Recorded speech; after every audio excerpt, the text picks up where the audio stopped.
The date is April 7th, 1986. The air inside the Rosemont Horizon in Illinois crackles with anticipation. Over 9,000 fans are packed into the arena, their voices merging into an electrified roar as they await a highly anticipated showdown. The event is WrestleMania 2, an unprecedented spectacle spanning 3 cities in one night, a testament to the ever-growing empire of Vince McMahon's World Wrestling Federation. Davey Boy Smith and the Dynamite Kid, collectively known as the British Bulldogs, are at the pinnacle of their partnership, about to engage in an all-out war against the Dream Team, consisting of Greg Valentine and Brutus Beefcake, for the Tag Team Championships. This will prove to be a bout that showcases everything they were, relentless, innovative, and possessing an energy that could not be contained. Davey Boy's raw power and Dynamite's unparalleled speed and precision blend into a seamless force that is unlike anything the tag team division has seen before. And after a devastating headbutt, the match is over. The Bulldogs are victorious, their arms raised in triumph as the crowd erupts. They have arrived not just as champions, but as icons of a golden era. Tonight, the World Wrestling Federation belongs to them, but wrestling's highs are often fleeting, and for all their greatness inside the ring, the Bulldogs were burdened by a destructive reality outside of it.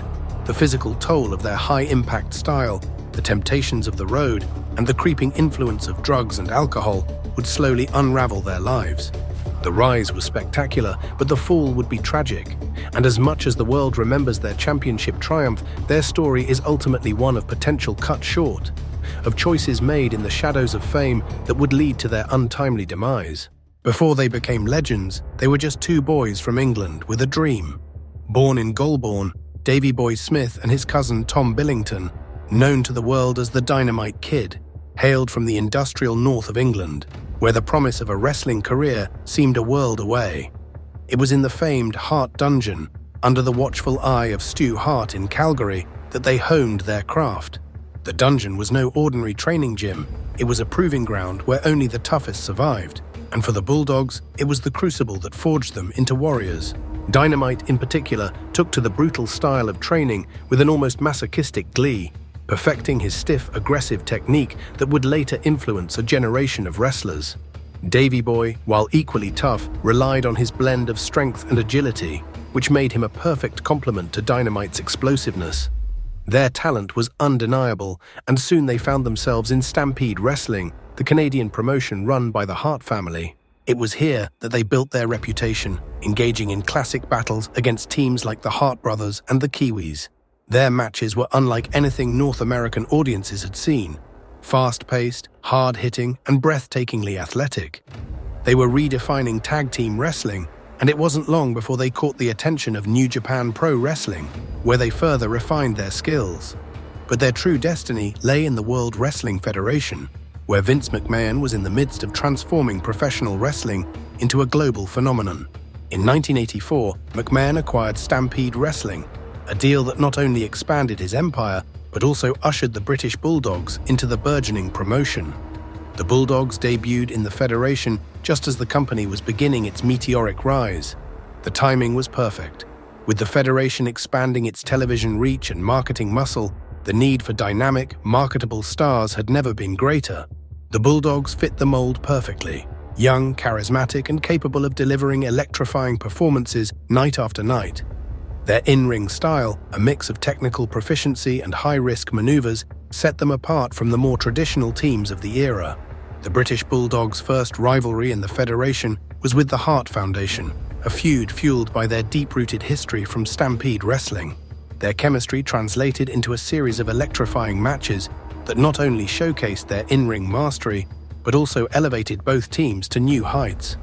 The Bulldogs' subsequent rivalry escalated with the tag team champions, the Dream Team, comprised of Greg Valentine and Brutus Beefcake. For nearly a year, the Bulldogs engaged in a relentless pursuit of the titles, coming agonizingly close to dethroning Valentine and Beefcake on multiple occasions. As highlighted earlier, the stage was impeccably set for a climactic showdown at WrestleMania 2, where the Bulldogs faced their ultimate test. With Captain Lou Albano and the legendary Ozzy Osbourne in their corner, the duo triumphed, securing their long-awaited victory and capturing the coveted titles. The Bulldogs' feud with the Dream Team raged on, while they also found themselves defending their newly won titles against the former champions of the Iron Sheik and Nikolai Volkov. However, in December 1986, tragedy struck when Billington sustained a severe back injury during a match in Hamilton, Ontario, sidelining him for an extended period. During his absence, Smith carried the mantle, valiantly defending the tag team championship alongside various temporary partners.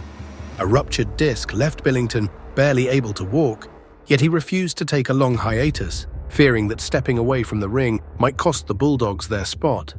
In a move that speaks to both his toughness and his recklessness, he returned far too soon, relying on a dangerous mix of steroids and painkillers to keep going. On January 26, 1987, the Bulldogs' reign came to a bitter end when they lost the tag team championship to the Hart Foundation.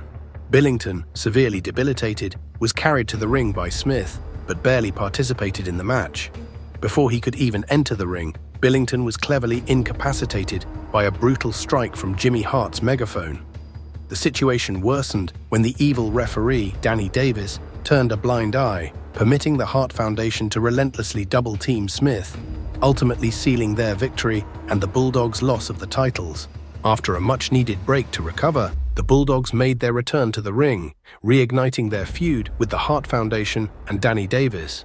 Their rivalry culminated at WrestleMania 3, where the Bulldogs teamed with Tito Santana to face off against the trio. In a bitter twist of fate, the Hart Foundation and Davis triumphed when Davis, once again operating in the shadows, struck Smith with Jimmy Hart's megaphone behind the referee's back, securing the pinfall and furthering the animosity between these fierce rivals. As the Bulldogs' title reign neared its end, they were joined by a Bulldog named Matilda, who became a beloved figure, accompanying them to the ring. Matilda then played a crucial role in their ongoing feud with the Islanders, who, along with their manager, Bobby the Brain Heenan, infamously dognapped her. After a daring rescue, the Bulldogs enlisted the help of Coco B. Ware and his parrot, Frankie, for a high-stakes six-man tag team match against the Islanders and Heenan at WrestleMania 4. Despite their valiant efforts, the match ended in defeat when Heenan pinned Coco for the 3 count. The Bulldogs next found themselves embroiled in a heated rivalry with the Rougeau brothers, Jacques and Raymond. Their feud culminated in a historic encounter at the inaugural SummerSlam event at Madison Square Garden, where they squared off in the very first match of the night. The contest, a fierce battle of endurance, concluded in a hard-fought 20-minute time-limit draw. The Bulldogs made their final pay-per-view appearance at the 1988 Survivor Series, participating in a dramatic 20-man tag team elimination match. Although the Bulldogs had been eliminated earlier in the bout when Smash pinned Billington, their team ultimately emerged victorious. The cold reality is that following that fateful 1986 injury in Ontario, Billington was never the same. The magic that had defined the Bulldogs' early run had faded, and by 1988, their time in the Federation was over. The Bulldogs' ultimate departure was sparked by escalating tensions with the Rougeau brothers, culminating in a violent backstage altercation. Jacques Rougeau delivered a surprise punch that knocked several of Billington's teeth out, intensifying the already strained relationship. While Billington later asserted that their exit was due to a dispute with Federation management over the handling of complimentary plane tickets, the physical confrontation with the Rougeaus served as the final catalyst for their departure. The Bulldogs subsequently returned to Stampede Wrestling and toured with All Japan Pro Wrestling, where they found moderate success as a tag team. But by 1990, Smith had become restless. Having previously trademarked the British Bulldog during their Federation run, Smith returned to the WWF under that very moniker, going so far as to send emissaries to the United Kingdom to alert promoters whenever flyers promoted Billington as the British Bulldog. This betrayal ignited a fierce animosity between the two, and Billington would harbor a deep resentment towards Smith for years to come. Davey Boy would find success as a singles competitor, becoming one of the Federation's top stars in the early 90s. His crowning achievement came at SummerSlam 1992, where he defeated his own brother-in-law, Bret Hart, in front of 78,000 fans at Wembley Stadium to capture the Intercontinental Championship. It was the peak of his career, but even then his personal struggles loomed in the background. Substance abuse continued to haunt him, and as the years went on, the effects became more and more visible. Dynamite, on the other hand, was not as fortunate. His injuries had caught up to him, and without the Federation machine behind him, his career rapidly declined. His personal life unraveled, and by the late 90s, he was a broken man, physically, emotionally, and financially. He lived out his final years in relative obscurity, confined to a wheelchair, his body ravaged by years of abuse. He passed away in 2018 at the age of 60, a tragic ending for a man who had once been one of the most gifted wrestlers the sport had ever seen. Davey Boy's fate was similarly grim.